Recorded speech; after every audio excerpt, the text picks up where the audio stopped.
Welcome to OK Bitcoin 69. Consider to subscribe and let's dive into today Bitcoin news. Bitcoin rising on Fed Chair Powell's comment to the Senate Banking Committee yesterday, outlining risks of keeping rates higher for longer. Joining us now, Anthony Pompliano, professional capital management CEO. It's kind of doing what you have always said is possible at any time, and that those are large moves up and down. Yeah. Think we're getting down into the 40s, or this is it already? No, I mean, look, prices go down because there's more sellers than buyers, obviously. And so the question is who's selling? And there's really two main culprits at the moment. The German government has about 50,000 Bitcoin that they seized from a pirating website, and they've been trying to offload it. What's interesting about it, if you look at the on-chain data, is they're basically going to as many exchanges as they can and trying to sell. And so they're about halfway through that right now. It's about $2.5 billion. They've sold about $1.5 billion or so. And then there's also the mt.gox Bitcoin that's been distributed. And so I think people more so are scared, hey, if there's billions of dollars being distributed back, are these people who have been illiquid for years just going to sell it? What's really interesting about this is Bitcoin is still very illiquid. And so there's most of the Bitcoin that is out there being held by people that have a long-term view. And so when a seller shows up with just a couple billion of dollars, the price will go down. Now, if I told you someone was going to come sell billions of dollars and the price was only going to go down to $55,000 or so, that's actually pretty bullish, right? I think that people are looking at this and saying, hey, look, Bitcoin is still pretty healthy. How illiquid do you think the market is? I mean, we always talk about the whales who have the wallets that have been sitting there forever since the inception of Bitcoin, but how big do you think it is at this point? At the start of this year, the amount of Bitcoin that had not moved in over a year was over 70%. 70%. So very high. Now, as the price has risen, some of that has started to get distributed, which is what you would expect in a bull market. And so really the question right now is basically, how strong are those hands and will they outlast the German government? Will they outlast these, mt.gox distributions? And so my expectation is as we get further into the bull market, that number will come back down towards 50, 55%. But still, at least half of the Bitcoin probably is being held by people who have a 10 plus year time horizon. Didn't it go up because ETFs had to buy Bitcoin? and buy the incremental amount that was the same thing that you're talking about now. There wasn't enough to buy to go into the ETF, so then it just flips right around when there is more, and what the ETFs are already satiated?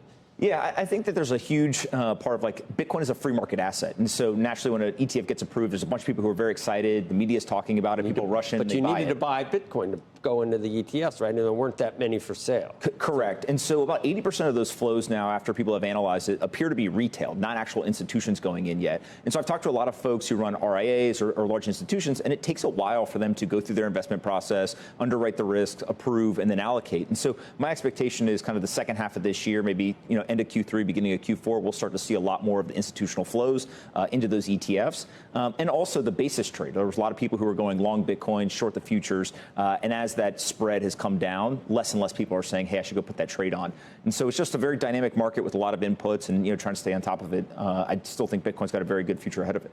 So you got Congress, they're trying to do things, right, for clarity. And you've got a Biden-Trump election, theoretically, I don't know, at this point. How does that factor into the regulatory environment for Bitcoin right now? Is it positive or negative? Donald Trump has positioned himself as a pro-Bitcoin, pro-crypto candidate. Is he really? And look, I actually think that if you watch his public comments, he has followed pretty much the exact thought process and journey that most Bitcoiners follow. At first you hear about it, you're like, there's no way this could be real. This is a scam. There's probably criminals using this, et cetera.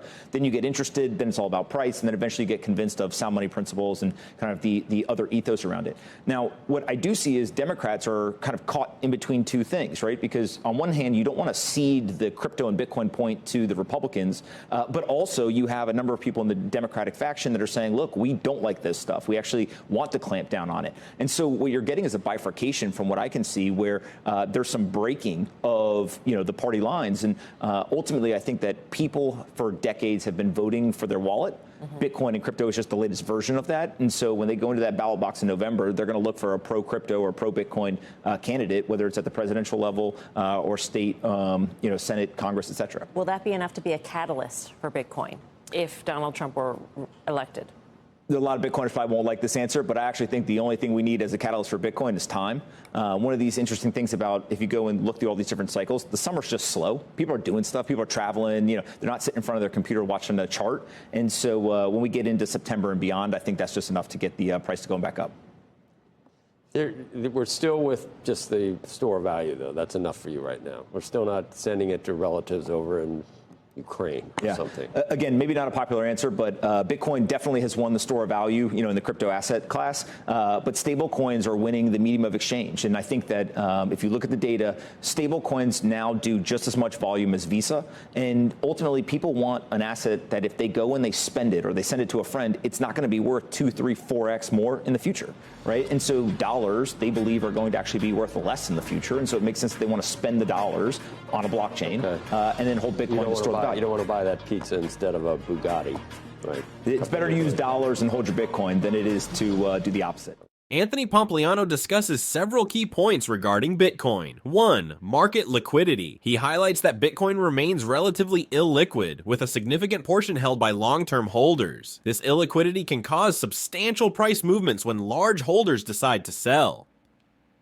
2. Current selling pressure. He mentions two primary sources of selling pressure: the German government selling seized Bitcoin and potential distributions from early Bitcoin adopters who have been holding for years. 3. Institutional interest. Pompliano expects increased institutional interest in Bitcoin, particularly through ETFs and basis trades, which involve going long on Bitcoin and shorting futures. 4. Regulatory environment. He notes that regulatory clarity is evolving, with both positive and negative stances from different political factions in the US. He suggests that a favorable regulatory environment could benefit Bitcoin's adoption. 5. Bitcoin's role.